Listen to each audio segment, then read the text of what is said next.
The rope creaked against the oak tree as three bodies swayed in the desert wind, their shadows stretching across the scorched earth like accusing fingers. Marshal Caleb Stone stood motionless on his porch, coffee cup frozen halfway to his lips, watching his entire world die in the morning sun. His wife Sarah hung in her Sunday dress, the yellow one with flowers she'd worn to church just yesterday.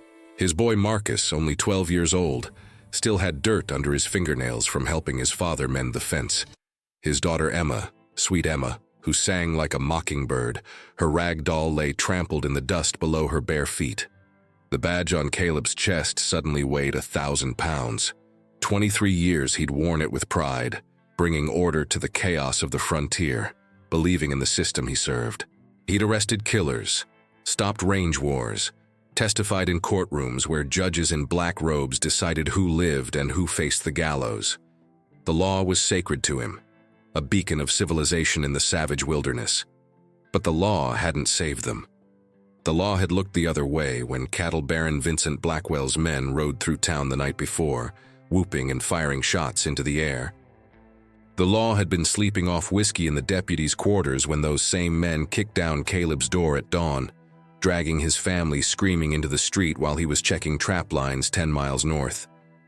Caleb's fingers trembled as he unpinned the Marshal's star from his vest, the metal still warm from his body heat. He stared at it for a long moment, then let it fall into the dirt. Some men pray when evil wins. Some men weep. Caleb Stone did neither. He walked to his barn, past the hanging tree he couldn't bear to approach, and began loading his saddlebags with ammunition. What you're about to hear isn't some cleaned-up dime novel tale where justice wears a white hat and righteousness always prevails. This is the true account of how Marshal Caleb Stone became the most wanted man in 3 territories. How he turned his back on everything he believed in, and how he made powerful men learn that some debts get paid in blood, not gold. This is a story about the moment when a good man's soul breaks, when the thin line between lawman and outlaw disappears like morning mist over a canyon, and when vengeance becomes the only language left to speak. Before we ride into this darkness together, I need you to do something for me. Hit that subscribe button right now because stories like this don't come around often, and you'll want to hear every blood-soaked word. Slam that like button if you're ready for a tale that doesn't pull punches, and drop a comment telling me what country and city you're watching from. I want to know where in this world folks still appreciate a real Western story, the kind with teeth and grit and truth. Now then, let me tell you about the day Caleb Stone stopped believing in justice and started dealing in retribution. Caleb's hands didn't shake as he saddled his horse, though they should have. A man who'd just lost everything ought to tremble, ought to break down, ought to do something human. But humanity was a luxury he'd buried the moment he saw those 3 bodies turning slowly in the breeze, casting their death shadows across the homestead he'd built with his own calloused hands. The black mare sensed something different in her master. She stomped and snorted, eyes rolling white, as Caleb checked his Winchester repeater and slid it into the saddle scabbard. He'd always been methodical, even gentle with his weapons.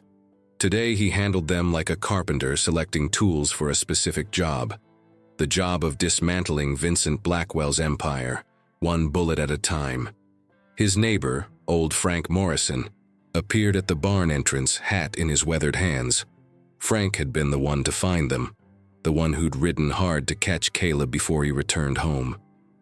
Too late for warnings, but Frank had tried. "Caleb," the old man's voice cracked like dry leather. "I know what you're thinking. Don't do it. We can get the territorial marshal involved. Bring in federal authorities." Caleb continued loading his saddlebags without looking up. Dried beef, hardtack, coffee, ammunition. Enough supplies for a long hunt. "Federal authorities," he repeated, his voice flat and cold as a January creek. "Those same authorities who've been in Blackwell's pocket for 5 years. The ones who looked the other way when he diverted the railroad through his land. When he burned out the Hutchinson family?" Frank stepped closer, desperate now. "You're a lawman, Caleb. You've spent 2 decades building a reputation. You throw that away, you become exactly what you've been fighting against all these years." The old man's eyes were wet, pleading. Sarah wouldn't want this. She believed in you, in what you stood for. That's when Caleb finally looked at him and Frank Morrison took an involuntary step backward. The eyes staring back at him belonged to a stranger, cold and empty as abandoned mine shafts. Sarah's dead, Frank. Marcus is dead. Emma is dead. And the law I believed in let it happen. He cinched the saddle tight, the leather creaking in the silence. Don't speak my wife's name again. Frank's shoulders sagged in defeat. He'd known Caleb Stone for 15 years, watched him grow from a deputy with ideals into a marshal with principles. That man was gone now, replaced by something forged in grief and tempered in rage. What are you going to do? Caleb swung into the saddle, his silhouette framed against the barn door, morning light spilling around him like a dying halo. Blackwell has 12 men on his payroll, gunfighters, every one of them. I'm going to visit each man who rode into my town last night. He adjusted his gun belt, checking the Colt peacemakers that rode low on his hips. I'm going to ask them questions. And if they don't answer? Frank already knew, but he had to ask. Caleb's smile was terrible to witness, a death's head grin with no warmth behind it. Then I won't have to ask twice.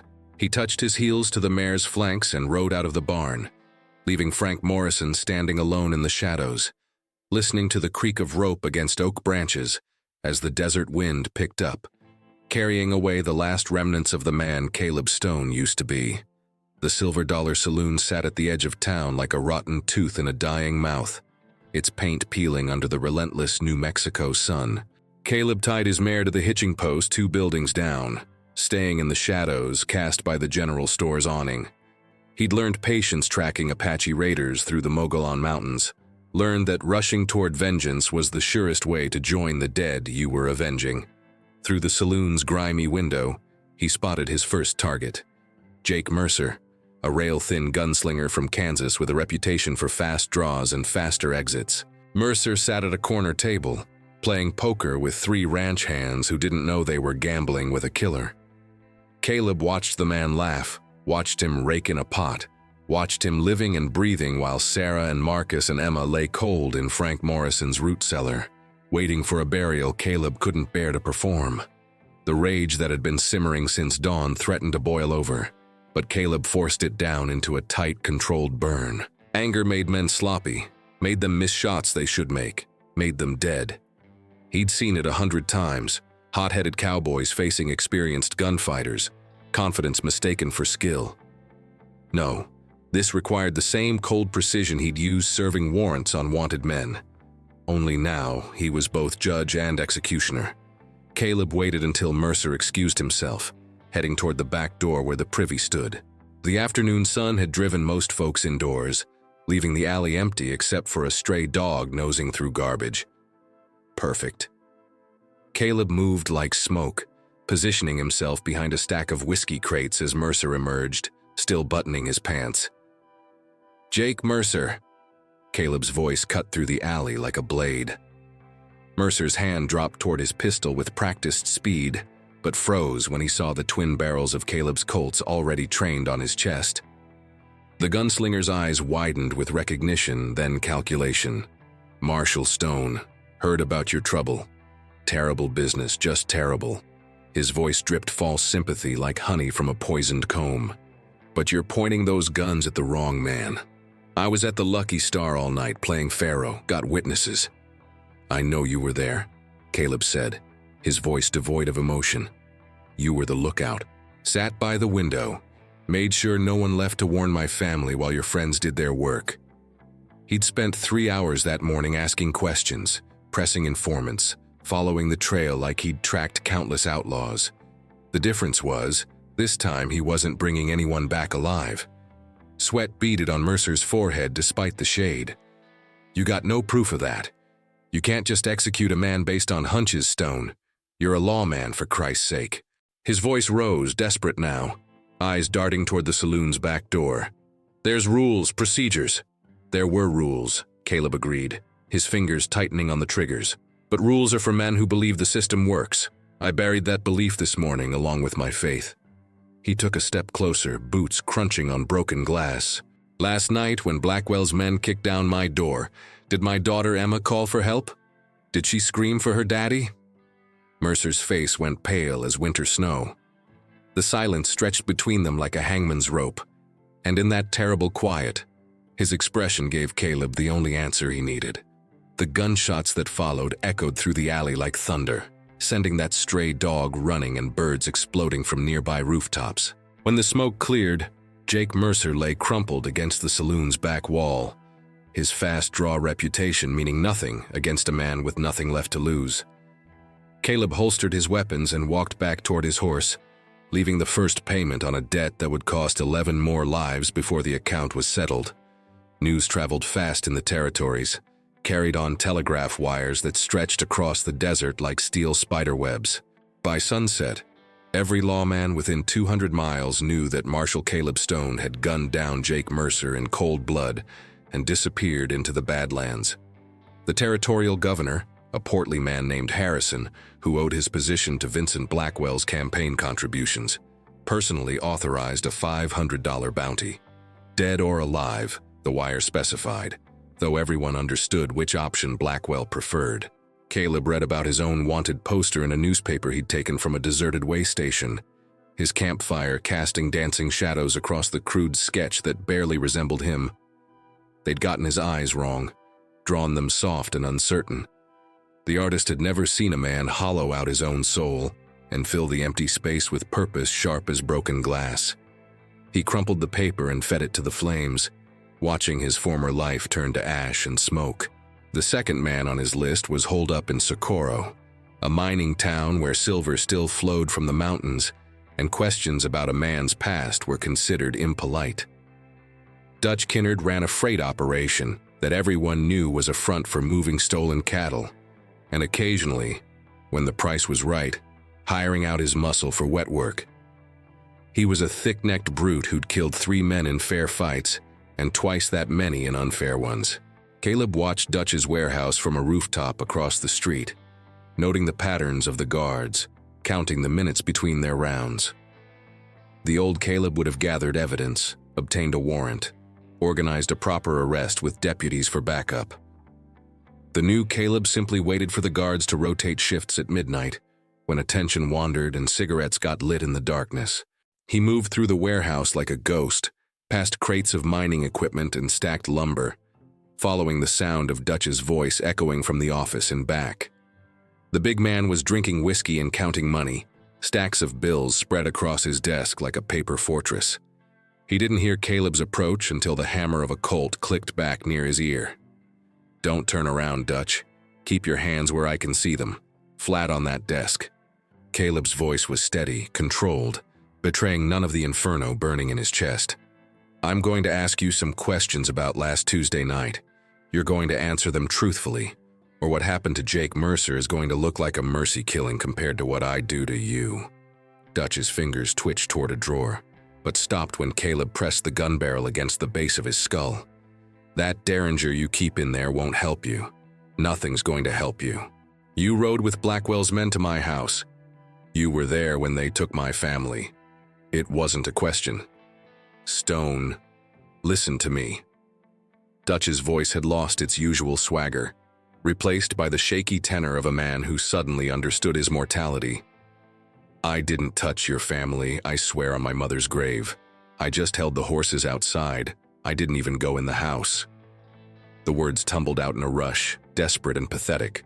"You held the horses," Caleb repeated slowly, letting each word settle like stones in a grave. "That makes you part of it. That makes you guilty." He thought of Emma's rag doll lying in the dirt, of Marcus's fishing pole still leaning against the porch, of Sarah's Bible open on the kitchen table to a passage about forgiveness. There would be no forgiveness tonight, no mercy for men who chose convenience over conscience. Dutch tried to turn, tried to plead, tried to offer money and information and anything else that might buy him another sunrise. But Caleb Stone wasn't in the business of negotiation anymore. The gunshot inside that cramped office was muffled by crates and distance, and by the time Dutch's men came running, Caleb had vanished into the Socorro night like smoke from a spent cartridge. 2 down, 10 to go. The account was slowly coming due, and Vincent Blackwell's empire was learning that some debts couldn't be paid with gold or political influence. Some debts required blood, and Caleb Stone intended to collect every last drop. 3 weeks into his campaign of vengeance, Caleb discovered that hunting men was easier than evading them. Blackwell had hired professional trackers, Pinkerton agents who worked the territories with the same methodical efficiency Caleb himself had once employed. They found his camps, followed his trail, pushed him deeper into country where water was scarce and shelter even scarcer. The hunted had become the hunter's prey, a reversal that would have amused him if he'd had any humor left in his bones. He made camp in the Gila wilderness, high in the rocks where he could see anyone approaching from miles away. 4 men were dead now, 4 of the 12 who'd participated in the massacre. Each kill had been different, each man meeting justice in a fashion that matched his crimes. The 4th, a young gunslinger named Tommy Price, who'd barely been 20, had begged and wept before the end. Caleb had felt nothing, not satisfaction, not remorse, just the cold completion of a necessary task. The Pinkertons found him on the 5th day, 3 men on horseback, moving carefully through the canyon below, reading signs in the dust that Caleb had deliberately left. He recognized the lead tracker, a half-breed named Samuel Crow who'd worked with him years ago on a train robbery case. Good man, honest man, just doing his job. The kind of man Caleb used to be. Samuel called up to the rocks, his voice echoing off the canyon walls. "Caleb Stone, I know you're up there. I know you can hear me." He dismounted, hands carefully away from his weapons. "I'm not here to take you in. Blackwell's paying us, but that doesn't mean I agree with what he's done." A pause, heavy with meaning. "What they did to your family, that wasn't justice, that was murder." Caleb remained hidden, Winchester trained on the 3 men below, finger resting lightly on the trigger. Trust was a currency he no longer traded in. Words were just noise that meant nothing when measured against empty beds and cold graves. "But this path you're on," Samuel continued, "it ends one way. You know that. You've tracked enough men to know how this story finishes." He pulled a canteen from his saddle, took a long drink, then poured some water on the ground in a gesture that looked almost ceremonial. "I'm going to tell Blackwell we lost your trail in the Gila. That'll buy you maybe 3 days before he sends someone else." "Why?" Caleb's voice came from the rocks, rough from disuse and desert air. He hadn't intended to speak, hadn't planned to give away his position, but something in Samuel's gesture had cracked through his armor. Samuel looked up toward the sound, though he couldn't see Caleb in the broken stone and shadow. "Because I met your wife once, at a church social. She gave my daughter a ribbon for her hair, yellow with little flowers on it." His voice caught slightly. "Because what happened to your family could happen to mine if men like Blackwell aren't stopped. And because the law you served for 23 years failed you. But that doesn't mean every man wearing a badge is corrupt." The 3 Pinkertons mounted up and rode back down the canyon, leaving Caleb alone with his rifle and his ghosts. He watched them disappear into the desert shimmer, Samuel Crow's words echoing in his head like an unwanted sermon. 3 days. That gave him enough time to reach the next name on his list, a sadistic enforcer named Wade Garrison who ran a protection racket in Silver City and who, according to multiple sources, had been the one to actually kick down Caleb's door. As twilight painted the canyon walls in shades of blood and fire, Caleb cleaned his weapons with the same ritualistic care his father had taught him 40 years ago. Each motion was practiced, automatic, a meditation that kept darker thoughts at bay. Wade Garrison wouldn't beg like Tommy Price had. Men like Wade enjoyed the violence too much, wore their cruelty like badges of honor. That was fine with Caleb. He'd become fluent in the language of violence, and tomorrow he'd deliver a message that even a man like Wade would understand in his final moments. The account was half settled now, but the interest kept accruing, and Vincent Blackwell's bill was coming due whether he believed it or not.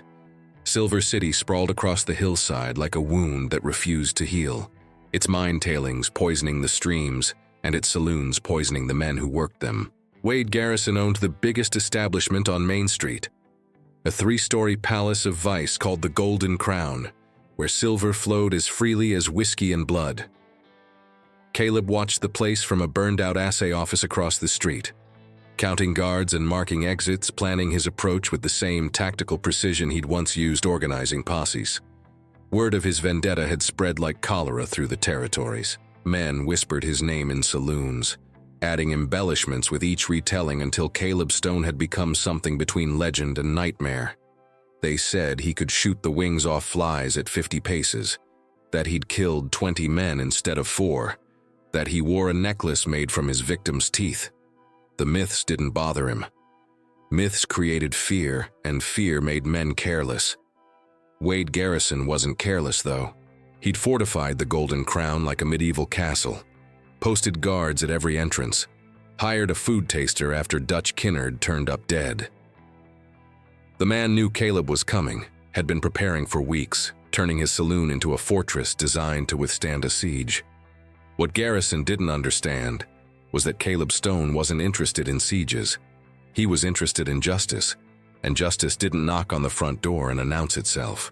The town's underground was a maze of mining tunnels that connected half the buildings on Main Street, remnants of silver veins long since played out.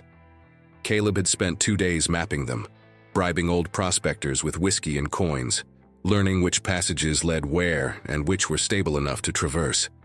The old Caleb would have considered this breaking and entering. The new Caleb considered it efficient problem-solving.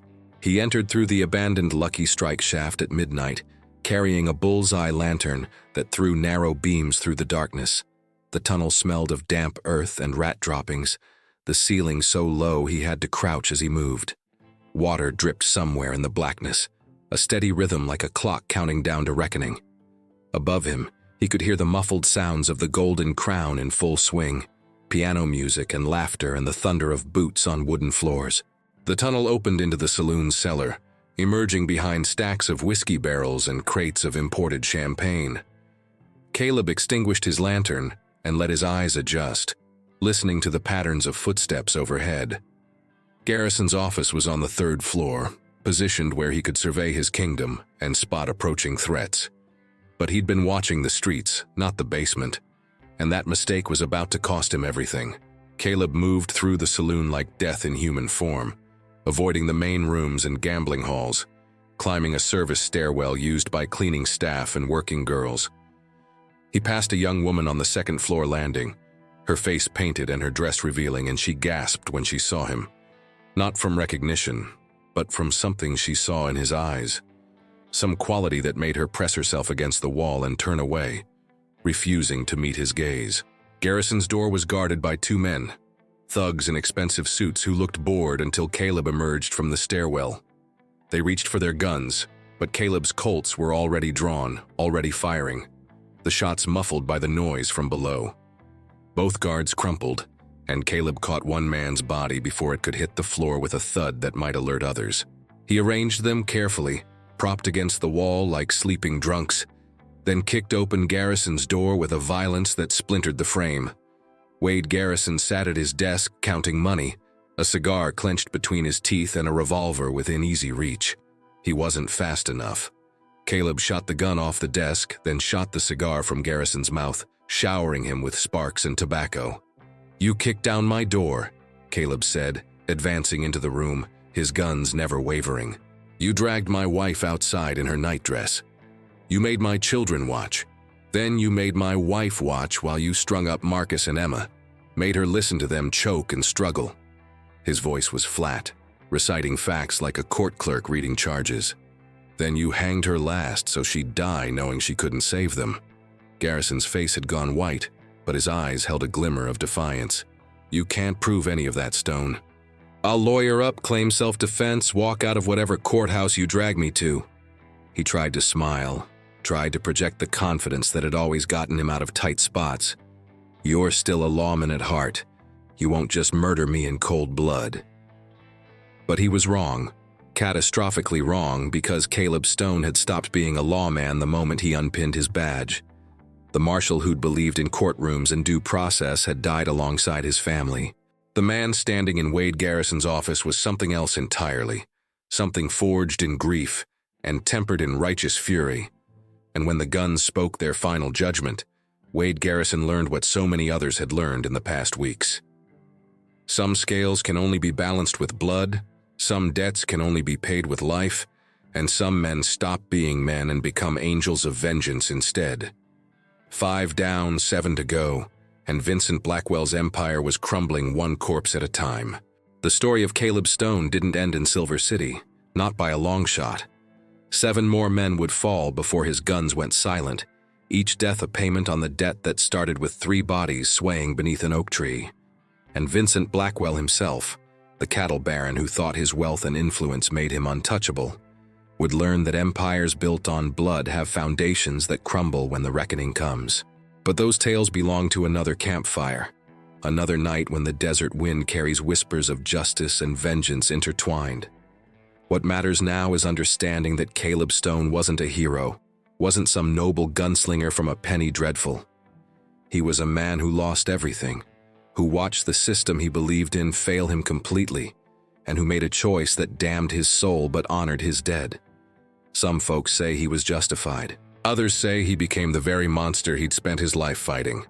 The truth probably lives somewhere in between, in that gray territory where right and wrong blur like heat shimmer on a summer day. If this story moved something in you, if it made you think about justice and law and the terrible choices grief can force upon a man, then hit that subscribe button and ride with me through more tales from the Old West. Drop a like if Caleb Stone's journey resonated with your soul, and tell me in the comments where you're watching from. What country, what city? I want to know where in this world people still hunger for stories that don't shy away from darkness, that understand vengeance and justice sometimes wear the same face. Until next time, remember that every legend starts with a man, every myth begins with a choice, and sometimes the only law that matters is the one written in a father's broken heart.